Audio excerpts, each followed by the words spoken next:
کے رموز و اسرار ہی سمجھانا. سر اس میں کیا ہے سر یہ اس میں بتاتا ہوں کیا ہے. یہ 33% یہ 25% آف دا قرآن کا فرضیت ہو جاتی ہے ادھر. یہ 1% نہیں ہے, یہ بیس بنتی ہے. کیوں؟ کیونکہ نمبر 1 پہ یہ ہے کہ یتلو علیہم آیات کے تھرو رموز کائنات, اللہ تعالیٰ کا بولا ہوا کلام جو کائنات, اللہ تعالیٰ کے نبی وہ کلام کو سمجھاتے جائیں گے, اور نہ صرف سمجھاتے تھے بلکہ ابوبکر صدیق کہتے ہیں سورہ اس سے آپ ثابت کیا کرنا چاہتے ہیں؟ اس سے ایگری ہو گیا میں کہ اللہ تعالیٰ کے نبی سمجھانا چاہتے ہیں. آیات کا مطلب ہے کہ قرآن یتلو علیہم آیات میں آیات کا جو مطلب ہے اس کے اندر قرآن پاک میں ڈھونڈیں جدھر جدھر اللہ تعالیٰ نے کہا یہ عجیب و غریب سا جو واقعہ ہوا ہے, جو پھر اس میں تو سارے مسلمان ایگری ہیں. سننے نا وہی کہہ رہا ہوں سر.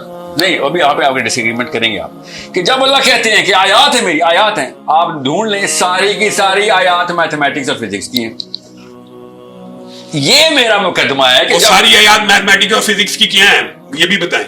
کوڈنگ ہے اور اس کو ڈی کوڈ فارمولیٹ کرنا ہے, آپ نے ایکویٹ کرنا ہے. یہ کوشچن ہمارے پاس یہاں سے اختلاف ہو سکتا ہے, یہاں پہ اس کی وجہ یہ ہے کہ یہ ڈی کوڈنگ آپ نے کرنی ہے کہ رسول اللہ کر کے گئے. سر اللہ تعالیٰ کے نبی صلی اللہ علیہ وسلم نے خود خطبہ حجت الوداع کے اوپر جو حدیث سنائی ہے, حجت الوداع, حج آخری حج کے وقت جو اللہ تعالیٰ نے نبی صلی اللہ علیہ وسلم نے خطبہ ارشاد فرمایا, غور سے سنیے آپ, اس کو سیکنڈ کریں. اللہ کے نبی صلی اللہ علیہ وسلم کے الفاظ مبارک یہ ہیں کہ کیا میں نے تم تک حق پہنچا دیا, کیا میں نے دین پورا پہنچا دیا. صحابہ نے کہا جی ہاں پہنچا دیا. اللہ گواہ رہی کہ یہ گواہی یہ کہ میں نے حق پہنچا دیا. پھر اللہ کے نبی صلی اللہ علیہ وسلم کا ارشاد فرمایا جاؤ اب دنیا کے کونے کونے تک یہ میرا پیغام پہنچا دو. اسی سے تو ہماری بات شروع ہوئی ہے کہ پہنچا دو. آپ سنیں سر سنیں, اب وہ پچھلے 14 سال کے جو غیر نبی ہمارے سلف صالحین اللہ تعالیٰ کے درجات بلند پہ بلند کرے, ان کے اوپر ہم تحقیق کا دروازہ اس لیے نہیں بند کر سکتے کہ کیونکہ اللہ کے نبی صلی اللہ علیہ وسلم آگے کیا ارشاد فرما رہے ہیں, اور سے اس کو تائید کیجیے گا کیونکہ میں صحیح حدیث سنا رہا ہوں. اللہ کے نبی صلی اللہ علیہ وسلم نے ارشاد فرمایا کہ پیغام پہنچاؤ میرا ان لوگوں تک جو یہاں پہ نہیں موجود. چین جاؤ, جاپان جاؤ, امریکہ جاؤ, افریقہ جاؤ, ہر جگہ یہی حکم آ رہا ہے. کونے کونے ان کی آگے والی نسلیں جو ان سے سیکھیں گی تو تم سے سیکھیں گی, آگے جائیں گی, وہ جب میرا پیغام سنیں گی تو وہ تم سے بھی بہتر سمجھ لے گی کہ میرا پیغام کیا ہے. جی روبا بہتر کیسے سمجھیں گی ذرا. سر آپ کے پاس 2 منٹ جو پوڈ کاسٹ ہے, 2 منٹ آپ کے پاس ہے سر. آپ 2 منٹ آپ پہ اس پہ جواب دے دیجیے گا, بہت لمبا ہو گیا سر.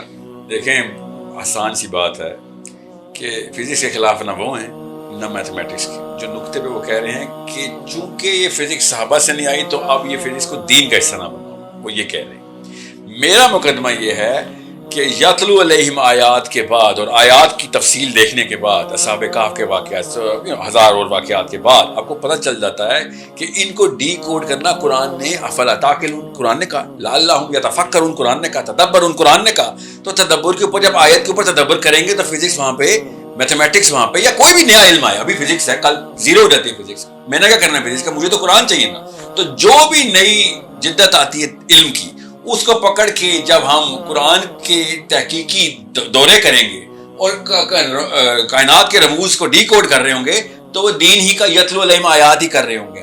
یہ کام کیوں کرنا ضروری ہے, مقدمہ یہ ہے میرا کہ جس قوم نے یہ کام کیا ہے وہ سومیرینز ہوں, ایکیڈینز ہوں, جو بھی ایشین ہسٹری سے گزری ہوں, یا اللہ کے نبی صلی اللہ علیہ وسلم کے اپنے صحابہ ہوں, جنہوں نے جب تک اس نہج کے اوپر فلسفہ مرتب کر رہے تھے اور ریسرچ کر رہے تھے, مسلمان کیا سے کیا پروڈکشن دے رہے تھے, اور انڈسٹری تک, بایولوجی تک, فزکس تک, میتھمیٹکس تک کہ کون بابا ہے, کون ہیں ان کے بابا, مسلمان ہیں. خوارزمی میتھمیٹکس کا فادر ہے, ابن الحیثم بایولوجی کا فادر ہے. یہ کہاں سے آ رہا تھا, اس چینل سے آ رہا تھا کہ بھائی یہ تمہارے لیے صرف ثواب نہیں ہے, اس کے علاوہ کام نہیں چلنا, کسی کا کام نیچے یعلمہم الکتاب کرنی ہے. جو مقصد ہے اس کائنات دنیا میں آنے کا مقصد ہے کہ اللہ کا قانون اللہ کے نظام کے اندر, قرآن کے اندر نافذ کر کے رکھو, یہی نا مقصد ان کا بھی میرا بھی.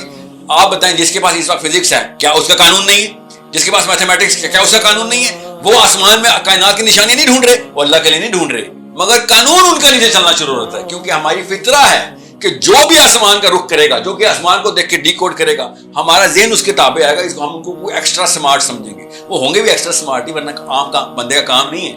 عبداللہ بن عباس نے ڈیتھ آف اے اسٹار اذا الشمس کورت کی حدیث خود نے ریکارڈ کرا دی. علی بن ابی طالب نے کہکشاؤں کے لفظ ذوالقرنین کو کون سی طاقت تھی, سببہ کا مطلب کیا تھا, یہ مجاہد کی حدیث ہے بخاری میں کہ سببہ کا مطلب آسمان میں جانے والے راستے ہیں. میری رائے نہیں ہے, بخاری کے اندر, لیکن ہر جگہ یہ مطلب نہیں ہے سر. مگر مطلب یہ ہے بھی تو صحیح نا, مقصد کیا ہے؟ ان سبابات اور رستے کا حالی کا ترجمہ کریں نا آپ. سر میں خالی یہ بتا رہا ہوں کہ ان ایریاز کے اوپر جانا اسلام والوں کا کام تھا.